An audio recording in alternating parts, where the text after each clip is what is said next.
Now at 10, this is Fox 61, Connecticut's news station. Well, people are bracing for what could become the most destructive hurricane to hit west central Florida. Hurricane Milton re-intensified into a Category 5 storm earlier today. Thanks for joining us for the Fox 61 News at 10. I'm Brent Harden. And I'm Sarah Sanchez. Millions of Floridians are preparing right now, getting out before Hurricane Milton takes landfall. And the clock is ticking down. Tonight, businesses are already boarded up. People stockpiling sandbags. You can see it here. But in a lot of low-lying areas, everyone has already left. The state's still recovering from Hurricane Helene that hit just 2 weeks ago. But Milton's expected to be worse, bringing large storm surge and powerful winds. And there are concerns debris from Hurricane Helene will turn into dangerous projectiles. Florida DEM is currently in the process of completing 1,200 missions. So far, you're looking at deploying hundreds of thousands of shelf-stable meals, hundreds of thousands of water bottles, hundreds of thousands of sandbags, a lot of tarps and a lot of generators. Milton's expected to make landfall as a powerful hurricane as early as tomorrow night.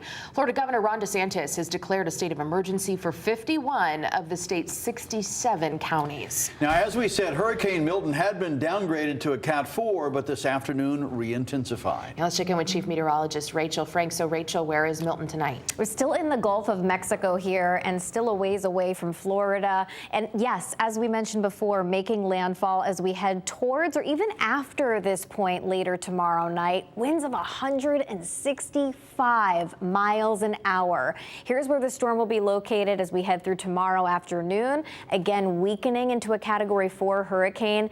And even though you're seeing Category 3 status here as the storm approaches making landfall, this is Thursday at 2 a.m. with winds of 125 miles an hour. It is possible that this is also a weak Category 4 upon making landfall. Talking about all of the threats on the table, storm surge that will be the worst near and south of wherever the storm makes landfall. But we're also talking about flooding rain, wind damage, especially around the eye wall of the storm, but it will extend even farther out due to the large nature of this storm as well, and even severe weather in some of the outer rain bands too. This storm not going to the Carolinas, but rather after making it through the Florida peninsula, eventually going south of Bermuda. We are not anticipating any impact here in Connecticut.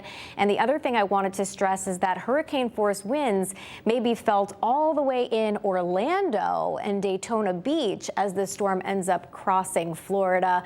Taking a look at some of the surge information, 10 to 15 feet around and south of where the storm ends up making landfall. That's taking the Gulf of Mexico and just pushing it inland. Also, again, wind damage and flooding a threat as well. We're going to talk about our quiet weather close to home and also dive into some of these impacts in greater detail coming up in just a bit. All right, Rachel, thank you. On to Bridgeport now, where new video shows the moments leading up to an officer-involved shooting over the weekend. The Office of Inspector General released this body camera video today, and a warning, it may be hard for you to watch. Officers were called to an apartment on Terry Place around 1 a.m. Saturday for reports of an emotionally disturbed person. And while talking with 45-year-old Huntley Jackson, the situation escalated. You can see the moment Jackson lunges at an officer with a pocket knife, cutting her. And after that, another officer shoots Jackson in the torso twice. Now, Jackson did survive. We're learning tonight that he is still in the hospital. The officer was treated and is back home. Jackson faces multiple charges, including assaulting an officer. He was arraigned from his hospital bed and is being held on a $750,000 bond. We're meeting tonight. New Britain School District held a community meeting about whether they should install metal detectors at schools. In a survey sent out earlier this month, a majority of respondents said metal or weapons detectors should be installed in schools. But at tonight's meetings, many parents said otherwise. Fox 61's Kay Pattyfoot is live outside New Britain High School with more of what people had to say at the meeting. Kay. Brent and Sarah, many parents and staff told me they do not want metal detectors in the school. They feel it will negatively impact students, specifically Black and Hispanic students. Whichever phrase you like, metal detectors have the likelihood to make students feel as though their school is more like a prison than an educational facility. New Britain school leaders held a community meeting Tuesday to discuss the possible installation of metal and weapon detectors inside schools. Absolutely. The board wanted to ensure a transparent process, which is why we have this community forum. We've also had forums with students and staff at our schools. Parents and staff feel detectors won't stop the violence in the schools. Our main threat is dysregulated children who are throwing chairs and punches. One parent said she thinks metal detectors will catch things like vapes. And my daughter tells me when she go use the bathroom, it's a lot of them. They in the stool part where you sit, and we're sitting on the sinks, smoking the vapes, passing it around, and you know, then they go back in the classroom doing so much the teachers can't teach. The teachers walking out. This is nonstop every school term. In a survey sent out earlier this month, a majority of parents and community members supported the installation of detectors, but at the meeting, that was not the case. It's a reminder that they're not safe. I think there needs to be more conversations about how communities of primarily Black and brown folks, low-income communities, are faced with criminalization. Parents say the district needs to spend more money on mental health services and hiring more security guards over metal detectors. Live in New Britain, Kay Pattyfoot, Fox 61, Connecticut's news station. Thank you, Kay. Well, just about 24 hours after CVS Health announced layoffs at Aetna, the Department of Labor says they'll be reaching out to whoever will be laid off. More than 400 workers will be out of a job before Christmas, according to a report filed with the Department of Labor. We've learned about a quarter of those employees work on site at Aetna's headquarters in Hartford.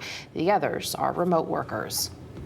But the economy itself in Connecticut really is steady and stable. Now, it can be affected by national factors. So interest rates and inflation or, international conflicts certainly can affect our, economy as well as nationally.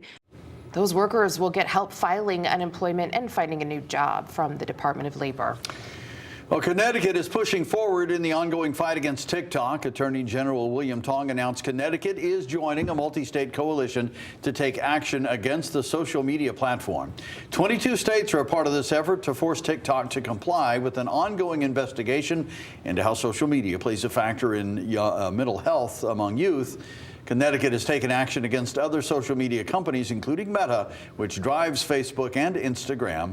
Attorney General Tong likened the concept of infinite scrolling to an addictive drug.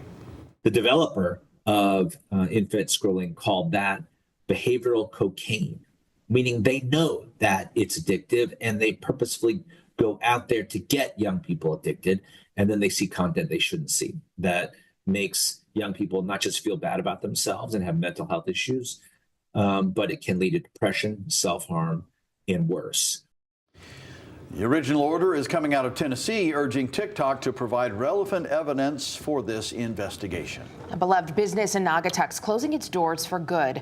The restaurant and bar 66 Church announced on social media it will close in just a few weeks. Fox 61's Kaylee Collins is live in Naugatuck tonight after speaking with staff and regulars of the bar and grill about this decision to call it quits. Kaylee. Well, Brent, Sarah, we can actually hear some people inside enjoying one of the last karaoke nights here at 66 Church, and this closure comes just a couple of months after the same owners decided to permanently close their Southington location. That was 75 Center that closed back in July, and as continued construction here on Church Street does lead to some disruptions for businesses here. It's last call for 66 Church in Naugatuck. You know, it's a shame. Nice local business. You know, you always want to see them succeed. The announcement was made Tuesday that the bar would be closing for good within the next few weeks. And it's just sad to see a good place like this go down. Staff there point to ongoing construction on Church Street, a one-way that typically offers ample on-street parking, as a blow to customer flow and one of several factors leading to the closure. Like the price of living has just gone up tremendously for food costs, to paying our employees, and the construction down here is really not helping us out. And for a place that opens up at noon and construction doesn't end till like 3:30, 4 p.m., sometimes 5, you cut literally half our day. Back in July, the same owners permanently closed their Southington business, 75 Center, following a violent brawl that led to 2 injured bouncers, 3 arrests, and a revoked liquor license. It was our sister, like we supported each other financially. So to have 2 thriving businesses to only having like 1 surviving business, that was really hard financially as well. Though it's the end of the road for 66 Church, owners say something new is coming to this space next year.